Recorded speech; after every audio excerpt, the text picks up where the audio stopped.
আসসালামু আলাইকুম। কেমন আছেন সবাই? আশা করি ভালো আছেন। নতুন একটা ভিডিও নিয়ে চলে আসছি। আজকে বানাবো পিঠা। আমাদের এদিকে বলে যে তেলের পিঠা, কেউ বলে পোয়া পিঠা। তো এই যে দেখেন আমি আগে থেকে গুড়ের সাথে দুধ মিশিয়ে গুঁড়া দুধ মিশিয়ে নিয়েছিলাম। আর হচ্ছে কালো জিরা দিয়ে দিছিলাম। তারপর গরম পানি দিয়ে একটু ভালো করে নেড়ে নিচ্ছি।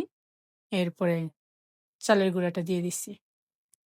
চালের গুঁড়াটা দিয়ে ভালো করে একদম মিশিয়ে নিতেছি। মিশিয়ে নেওয়ার পরে একদম ১০ মিনিটের জন্য রেস্টে রেখে দিছিলাম। এখন তেল গরম হয়ে গেছে। দিয়ে দিলাম পিঠা।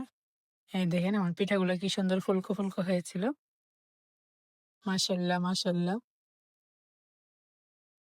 কি সুন্দর হয়েছে পিঠাগুলা। এটা কিন্তু অরিজিনাল খেজুরের গুড়। আর কালারটাও কি সুন্দর আসছে। তো এই দেখেন ফুলকো, ফুলকো তেলের পিঠা।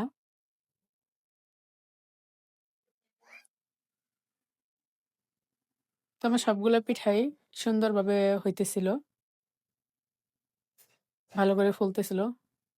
মিষ্টিটাও খুব ভালোই ছিল।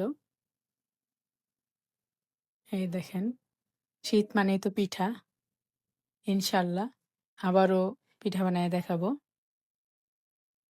এই দেখেন দিতেই কি সুন্দর ফুলে যাচ্ছে।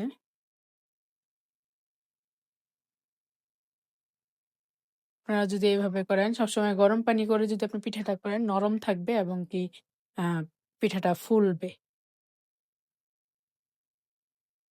এই যে আমার পিঠাগুলা ফুললে কি সুন্দর। সাইজেও বেশ ভালো বড় ছিল। মাশাআল্লাহ আমার পিঠাগুলো অনেক সুন্দর হয়েছে। তো দোয়া করবেন আমার জন্য সবাই। ভালো থাকবেন সবাই। আল্লাহ হাফেজ।